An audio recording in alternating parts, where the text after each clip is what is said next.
Woi, Mat, sudah lama nggak lihat kamu makan di sini. Bukannya kamu kerja di bengkelnya Pak Teguh?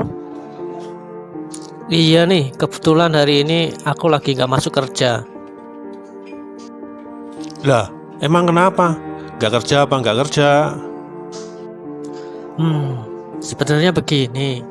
Kemarin saya habis interview di bengkel terbesar di daerah Semarang. Nah, gue keterima nih. Lah, kok begitu? Bukannya di bengkelnya Pak Teguh gajimu sudah cukup besar? Kalau kamu di Semarang, terus anak istrimu gimana? Nah, itu juga yang bikin gue bingung. Gini Mat, gue nggak akan cegah ataupun mensupport lo. Ya mungkin kamu perlu dengar ini dulu mengenai nilai-nilai sampah. Apa pula itu? Nilai-nilai sampah. Tentang apa itu? Ya sebaiknya kamu dengerin dulu. Gimana? Oke lah, baiklah. Baiklah kalau begitu, gue dengerin. Ada sejumlah nilai umum yang menciptakan masalah yang sangat-sangat buruk bagi banyak orang. Problem yang nyaris tak mungkin dipecahkan. Jadi mari kita lihat sekilas apa saja itu. Pertama, kenikmatan. Kenikmatan itu memang menyenangkan. Namun ini adalah satu nilai yang menakutkan jika dijadikan prioritas dalam kehidupan kamu. Tanya pecandu narkoba manapun, bagaimana pencarian akan kenikmatan berbalik arah. Tanya tukang selingkuh yang menelantarkan keluarga dan kehidupan anak-anaknya, apakah kenikmatan pada akhirnya membuatnya bahagia? Tanya pria yang tak bisa berhenti makan sampai-sampai nyawanya nyaris melayang, apakah kenikmatan menolongnya keluar dari masalah? Kenikmatan adalah Tuhan palsu. Penelitian menunjukkan kalau orang-orang yang memfokuskan energi mereka pada kenikmatan akan berakhir lebih cemas, lebih tidak stabil secara emosional, dan lebih tertekan. Kenikmatan adalah bentuk kepuasan hidup yang paling dangkal, dan karenanya ini sangat mudah diraih dan sangat mudah hilang. Meskipun demikian, kenikmatan adalah komoditas yang dipasarkan kepada kita 24 jam sehari, 7 hari seminggu.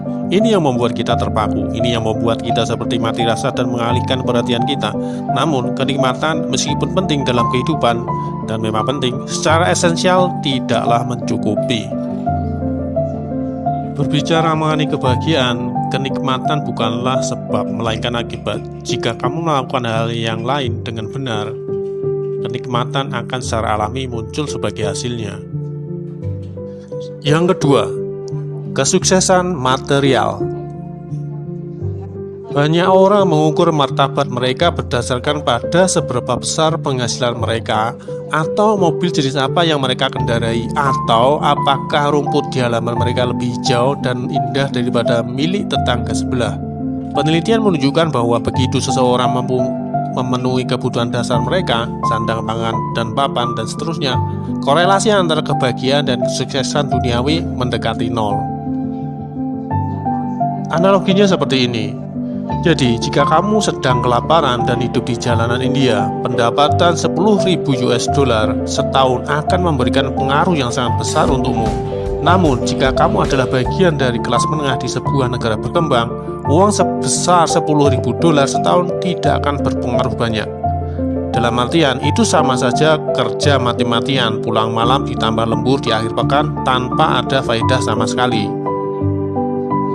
Masalah lain yang muncul jika penilaian kita terhadap kesuksesan material terlalu berlebihan adalah bahaya untuk meletakkan nilai ini di atas semua nilai-nilai lainnya, seperti kejujuran, anti kekerasan, dan kasih sayang. Ketika orang-orang mengukur diri mereka tidak berdasarkan perilaku melainkan oleh aneka simbol status yang mampu mereka kumpulkan, bukan hanya mereka adalah orang-orang yang dangkal, namun kemungkinan mereka ini orang-orang yang bangsat. Ketiga, selalu benar. Otak kita adalah mesin yang tidak efektif. Secara konsisten kita membuat asumsi yang buruk, peluang yang keliru, ingatan yang salah terhadap suatu fakta, bias kognitif, dan keputusan berdasarkan gejolak emosi. Sebagai manusia, kita berbuat salah secara cukup konstan, sehingga jika ukuran kesuksesan hidup kita adalah menjadi benar, maka jangan heran kalau kamu akan kerepotan merasionalisasi semua kekeliruan yang terjadi pada dirimu. Faktanya, orang-orang yang mendasarkan penghargaan diri mereka pada ambisi untuk selalu benar, menghalangi diri mereka sendiri untuk belajar dari kesalahan itu sendiri. Mereka menjadi kurang mampu mengambil satu sudut pandang baru dan berempati terhadap orang lain. Mereka menutup diri mereka sendiri terhadap informasi baru dan penting. Akan jauh lebih membantu jika kamu mengasumsikan dirimu tidak paham dan tidak tahu banyak. Ini menjagamu untuk tidak terikat oleh segala bentuk tahayul atau keyakinan-keyakinan yang tidak berdasar, dan membuatmu tetap berada dalam situasi yang konstan untuk belajar dan tumbuh. Yang keempat, tetap positif. Kemudian ada beberapa orang yang mengukur hidupnya dari sejauh mana mereka mampu untuk menjadi selalu positif dalam hampir semua hal. Kehilangan pekerjaan misalnya, dia akan mengatakan, bagus, ini peluang untuk mengeksplorasi minatmu. Suami Anda selingkuh, ya setidaknya kamu belajar kalau dia berarti dalam hidupmu. Anak-anakmu sakit kanker tenggorokan, ya setidaknya kamu tidak perlu membiayai kuliah lagi. Meskipun ada sebuah ungkapan, apapun yang terjadi tetap optimis. Sejatinya kadang hidup menyebalkan, dan hal yang paling sehat untuk dilakukan adalah mengakuinya. Pengingkaran terhadap emosi negatif menuntun kita untuk mengalami emosi negatif yang jauh lebih dalam dan berkepanjangan, serta terjadi disfungsi emosional. Terus-menerus bersikap positif justru merupakan salah satu bentuk pengelakkan terhadap masalah, dan bukan cara yang tepat untuk menyelesaikannya. Masalah-masalah yang boleh jadi justru menguatkan dan memotivasimu seandainya kamu bisa memilih nilai dan ukuran yang benar. Ini sederhana, sungguh. Aneka kegagalan, orang-orang membuat kita kesal, kecelakaan terjadi. Hal-hal itu membuat kita merasa buruk, dan itu tidak apa-apa. Emosi negatif adalah satu komponen kesehatan emosional yang harus ada. Menyangkal sisi negatif tersebut sama dengan mengekalkan masalah, bukannya menyelesaikan. Trik untuk emosi negatif adalah: 1.